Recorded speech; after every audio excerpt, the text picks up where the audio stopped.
Nós estamos em contato agora com o Cristiano Noronha, que é analista político da Arco Advice, para falar de todo o ambiente político aí em torno da CPI, todos os embates que estamos tendo e novas denúncias. Cristiano, boa tarde. Boa tarde a todos que nos assistem.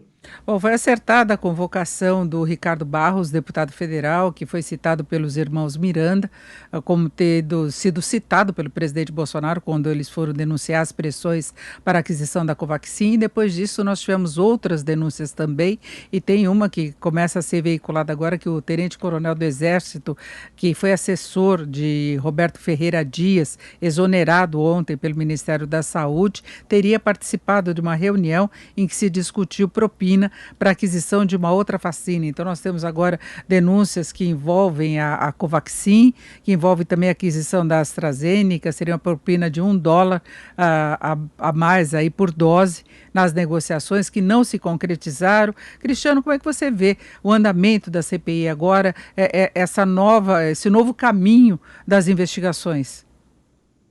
Olha, é uma situação, de fato, delicada para o governo por alguns aspectos, né?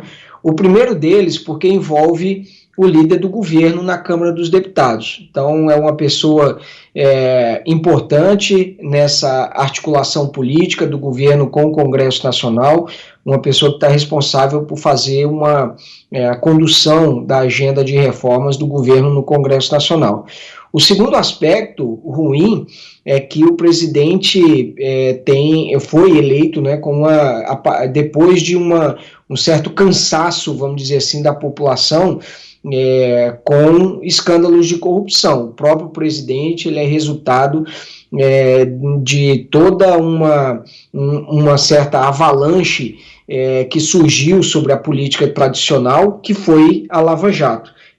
Então ele era considerado ali um outsider que acabou assumindo e chegando à presidência da República, porque, de um lado, o ex-presidente Lula e o Partido dos Trabalhadores foram envolvidos numa série de escândalos de corrupção, e muita gente do partido acabou sendo presa, inclusive o próprio presidente, né?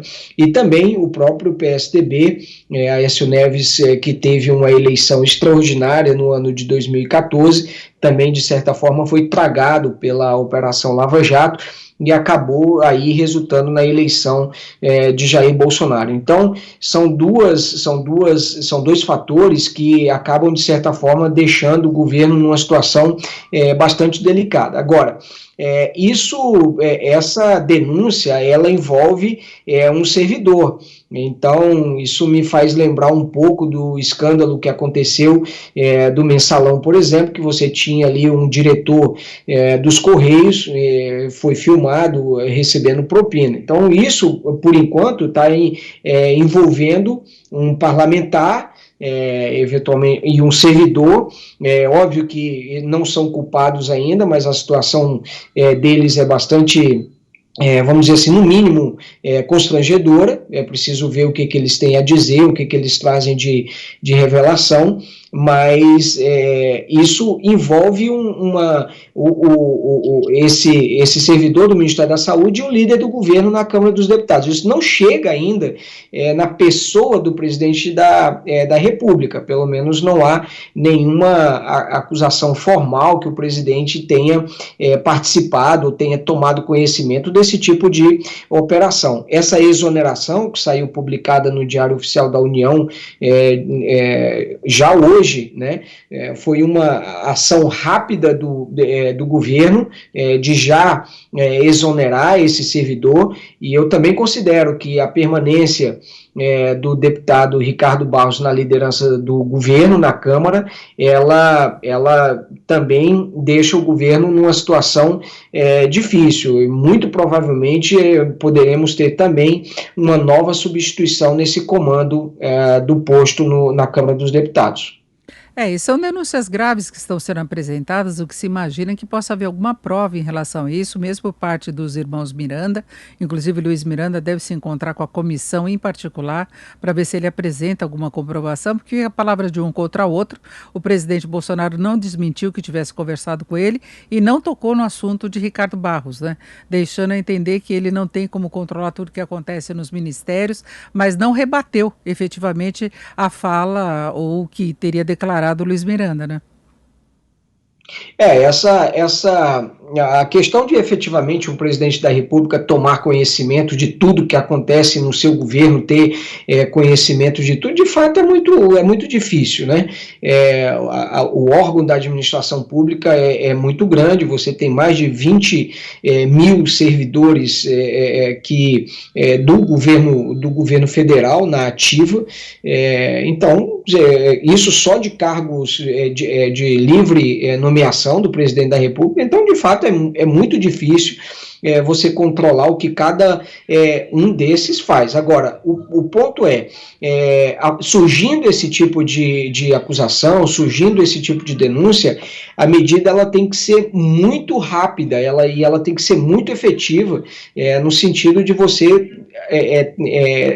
provar e deixar muito claro de que você não suporta ou que você não vai ser conivente com qualquer tipo de ato dessa magnitude, especial no momento que o país vive de pandemia, onde muita gente precisa desses recursos, onde as pessoas precisam da vacina, as pessoas precisam ter acesso a um tratamento adequado. E para isso, os recursos, os equipamentos, todo o instrumental tem que chegar efetivamente na ponta, precisa chegar aos hospitais, precisa chegar a quem precisa. Então, de fato, não é muito difícil o presidente tomar conhecimento de tudo, mas uma vez tomando, demanda-se dele, exige-se dele uma postura muito enérgica. A demissão, por exemplo, desse servidor foi um gesto importante do governo, mas é preciso saber também qual foi o outro encaminhamento que foi dado quando ele foi alertado ali pelo deputado de que havia algum tipo de problema no ministério. Aparentemente, essa é a narrativa de que os aliados do governo divulgam e falam na CPI, e de que o presidente teria acionado imediatamente o titular da pasta, que era o general Eduardo Pazuello. Agora, a eventual saída de Ricardo Barros da liderança não pode trazer problemas com relação ao Centrão? Como é que fica essa questão da base de apoio do governo? Olha, eu já tenho visto muita gente que era muito próximo do governo e eventualmente não ter condições políticas de continuar no cargo e acabar tendo que deixar o posto. Isso aconteceu, por exemplo, várias vezes, inclusive na gestão do ex-presidente Lula. Também a gente tivemos algumas denúncias de corrupção no governo Fernando Henrique de pessoas próximas do governo que foram demitidas porque foram envolvidas ou a permanência deles no governo ficou absolutamente insustentável. Se tira um deputado como o Ricardo Barros da liderança do governo, pode-se colocar outro também na base, não necessariamente do Partido Progressista, mas pode colocar do Republicanos, pode se colocar do PR, pode se colocar do PSD, do Democratas, enfim, existem outros membros ali do Congresso Nacional, que na Câmara dos Deputados em especial, que pode assumir esse cargo e ainda assim você permanecer com esse cargo com esse grupo chamado Centrão.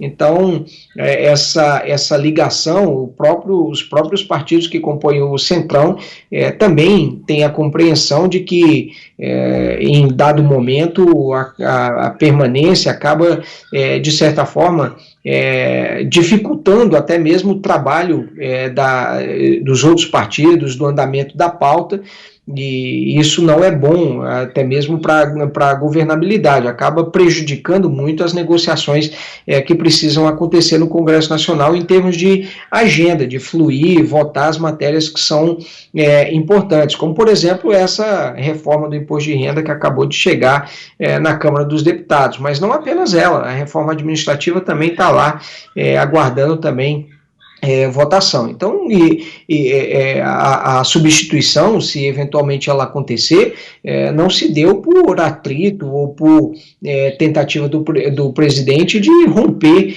essa ligação com o Centrão, mas sim pela fragilidade e pelas graves acusações que são feitas ao líder do governo na Câmara dos Deputados. É uma situação em que o presidente tem uma blindagem, não tem uma denúncia direta contra ele, mas tem até esse mega processo de impeachment que vai estar sendo encaminhado, juntando vários que já foram encaminhados a Arthur Lira. Você vê o presidente protegido? Olha, eu ainda não vejo os elementos ainda políticos, sociais, que fortaleçam um desfecho em relação ao impeachment. E acredito, para falar bem a verdade, que eu até duvido da real intenção de grande parte da oposição, especialmente o PT. Você imagina como que o PT ele poderia criar um adversário muito forte, eventualmente, para ele.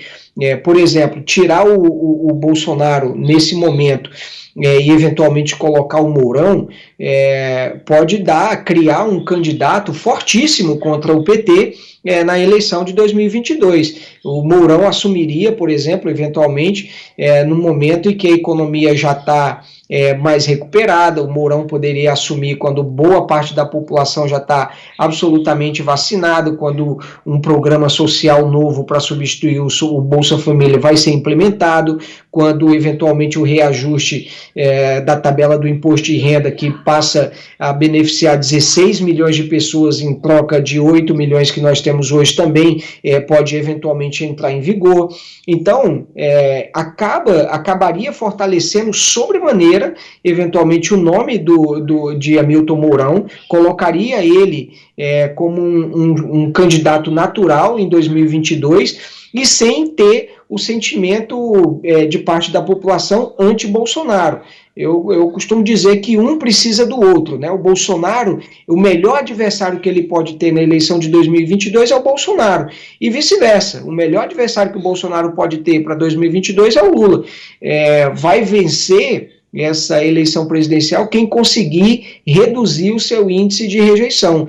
Vai ser uma campanha não necessariamente de quem apoia um ou de quem apoia o outro, mas quem resiste mais a um ou outro nome, né? Então, no fundo da alma, eu não acredito que o PT, especialmente, gostaria de ver o impeachment do presidente Jair Bolsonaro, porque eles criariam um adversário muito forte para a eleição de 2022. Exatamente, os dois estão apostando muito na polarização e no antivoto, não é? Eu não gosto desse, eu voto no outro.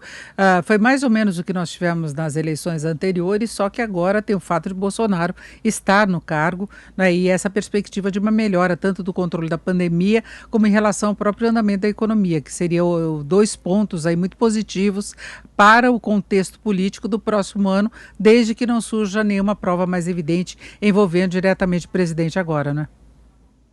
Exato, e quando você olha, por exemplo, para pegar um histórico do Mensalão, por exemplo, um escândalo que acabou envolvendo o PT no ano de 2005, né?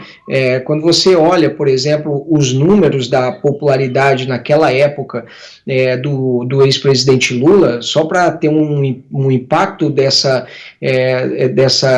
dimensão desse impacto na popularidade do presidente, mas a gente tinha o ex-presidente Lula tinha uma avaliação ótimo, bom, da ordem de 45% em dezembro de 2004, e em dezembro de 2005 havia caído para 28%, a ruim, péssimo, tinha aumentado de 13% para 30%. Então você percebe, e mesmo assim, eu me recordo de pesquisa de opinião que foi divulgada divulgado em dezembro de 2005, onde Geraldo Alckmin vencia o ex-presidente Lula nas simulações de segundo turno. Então, hoje, o presidente Bolsonaro ele está enfrentando o seu pior momento, mas resta saber se esse pior momento vai acabar se projetando ao longo do tempo, como que vai ser a memória das pessoas quando nós chegarmos no momento da eleição.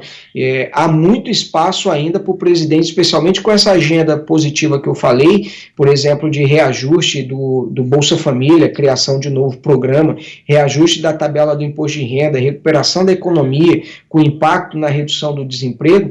Resta saber se isso não vai ser suficiente para trazer de volta a popularidade que o presidente teve, ou pelo menos parte dela, e deixá-lo ainda mais competitivo.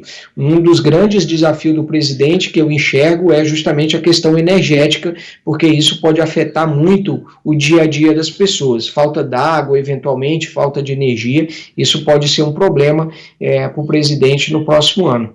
Ainda tem esse problema da crise energética, crise hídrica, que a gente não sabe exatamente os desdobramentos. Mas é isso, nós ouvimos o Cristiano Noronha, que é analista político da Arco Advice. Cristiano, muito obrigada, uma boa tarde. Boa tarde a todos, prazer falar com vocês, tchau, tchau.